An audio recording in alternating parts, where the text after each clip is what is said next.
Bonjour, cela fait maintenant 3 ans que vous vous laissez bercer par les sirènes de la formule facile et vous ne savez toujours pas quoi faire durant vos heures supplémentaires. Bienvenue dans Temps Perdu. Bon, à force de me l'entendre dire, vous devriez avoir compris que non, définitivement non, je n'aime pas Mario. Comme tout le monde, j'ai vaguement tâtonné Super Mario Bros sur NES durant ma tendre enfance.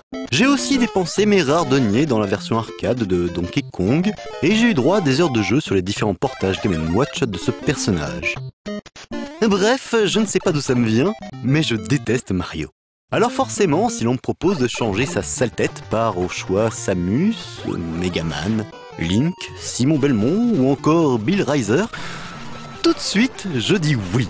Et si en plus on me donne la possibilité d'utiliser le gameplay de ces derniers à la place de cette cochonnerie à base de glissade non contrôlable et d'accélération foireuse, là je rends hommage et je dis yeah. Ce qui fait donc de Super Mario Crossover le jeu parfait pour moi, et probablement pour tout le monde d'ailleurs.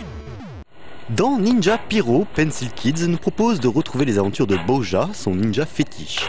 Mais attention, cette fois il n'est pas venu seul. Il est aujourd'hui accompagné d'un robot et d'un pirate. Alors qu'est-ce que ça change concrètement? À vrai dire, pas grand-chose.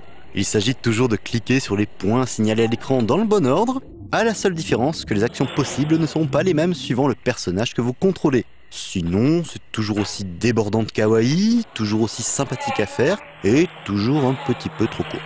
Dans Mouse Megatron, vous n'allez pas le croire, vous dirigez le formidable, l'incroyable Megatron, le pas petit robot. Et Megatron, comme la plupart des robots, il doit sauver la Terre des envahisseurs qui essaient de nous envahir, mais en même temps, s'ils ne le faisaient pas, ce ne seraient pas des envahisseurs, mais juste des mecs dans des costumes kitsch, mais là, c'est un autre débat. Et Megatron, qui ressemble quand même vachement à un Gundam, pour pouvoir repousser la menace des gens mal habillés, il doit remuer sa souris de son ordinateur pour pouvoir cogner les méchants mal fagotés.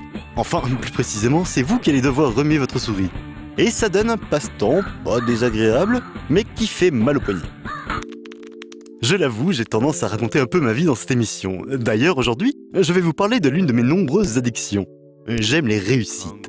Je peux passer des heures à remuer les paquets, puis poser délicatement chaque carte en espérant tomber sur un valet, un 6 ou encore cette cochonnerie d'as. Je peux aussi passer des heures entières, le nez collé devant l'écran à rechercher un 2, un 5 ou une dame. Alors forcément, quand je tombe sur Triptyque Solitaire 3D de Fête du Flash, pas la guerre, bah j'ai plus de vie.